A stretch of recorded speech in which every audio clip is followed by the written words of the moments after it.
आप सभी को मेरा नमस्कार। आज मैं आपको अहोई अष्टका व्रत की कहानी सुना रही हूँ। यह व्रत प्राय कार्तिक वदी अष्टमी को उसी वार को किया जाता है जिस वार की दीपावली होती है। इस दिन स्त्रियों को आरोग्य और दीर्घायु प्राप्ति के लिए अहोई माता का चित्र दीवार पर मांड कर पूजन किया जाता है।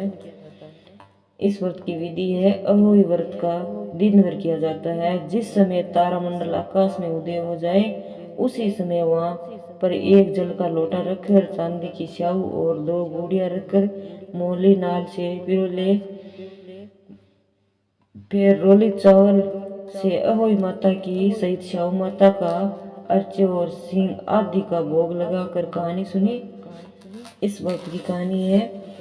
एक नगर में साहूकार रहता था। उसके 7 लड़के थे। एक दिन उनकी स्त्री खदाने में मिट्टी खोदने के लिए गई और जो ही उसे जाकर वहां कुदाली मारी त्यों ही शेई के बच्चे की कुदाल की चोट से सदा के लिए सो गए। इसके बाद उसने कुदल को स्याऊ के खून से सना देखा तो उसने शेई के बच्चे मर जाने का बड़ा दुख हुआ, परंतु वह विवश थी क्योंकि ये काम उसी के अनजान में हो गया था। इसके बाद वह बिना मिट्टी लिए ही खेद करती हुई अपने घर आ गई। उधर जब से ही अपनी गुरकाल में आई तो अपने बच्चों को मरा हुआ देखकर नाना प्रकार के विलाप करने लगी और ईश्वर से प्रार्थना की कि जिसने भी मेरे बच्चे को मारा है उससे भी इसी प्रकार का कष्ट होना चाहिए। फिर से के श्राप से सेठानी के 7 लड़के एक ही साल के अंदर समाप्त हो गए, अर्थात मर गए।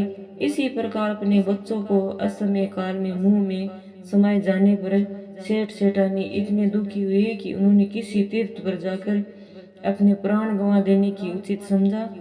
इसके बाद वे घर छोड़कर पैदल ही किसी तीर्थ की ओर चल दिए और खाने की ओर कोई ध्यान न देकर जब तक उनकी कुछ भी शक्ति और साहस नहीं रहा तब तक वे चलते ही रहे और जब वे पूर्ण तथा अशक्तिहीन हो गए तो अंत में मूर्छित होकर गिर पड़े। उनकी ऐसी दशा देखकर भगवान करुणा सागर ने उसकी मृत्यु से बचाने के लिए उनके पापों का अंत किया और इसी अश्वर पर आकाशवाणी हुई कि सेठ तेरी सेठानी ने मिट्टी खोदते समय ध्यान न देकर स्याही के बच्चे को मार दिया था। इसके कारण तुम्हें अपने बच्चों का दुख देखना पड़ रहा है।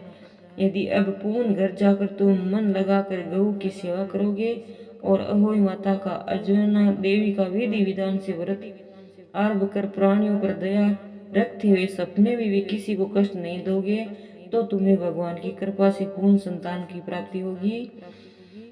इस प्रकार आकाशवाणी सुनकर सेठ सेठानी कुछ आशाविंद हो गए और भगवती देवी को प्रणाम करते हुए घर की ओर चले गए। इसके बाद श्रद्धा भक्ति से केवल अहोई माता के व्रत अप्युत गौ माता की सेवा करने भी उन्होंने आरंभ कर दिया तथा जीवों पर दया भाव रखने हुए क्रोध व द्वेष स्मृता परित्याग कर दिया। इसके पश्चात भगवान कृपा से सेठ सेठानी 7 पुत्रों वाले होकर अगणित पौत्रों सहित संसार में नाना प्रकार के सुखों को भोग कर स्वर्ग को चले गए।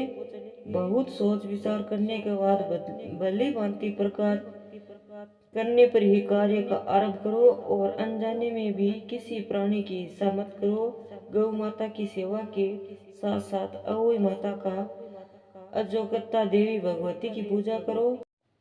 ऐसा करने पर अवश्य संतान सुख के साथ साथ संपत्ति सुख प्राप्त होगा। इसके साथ यह कहानी समाप्त हुई। धन्यवाद।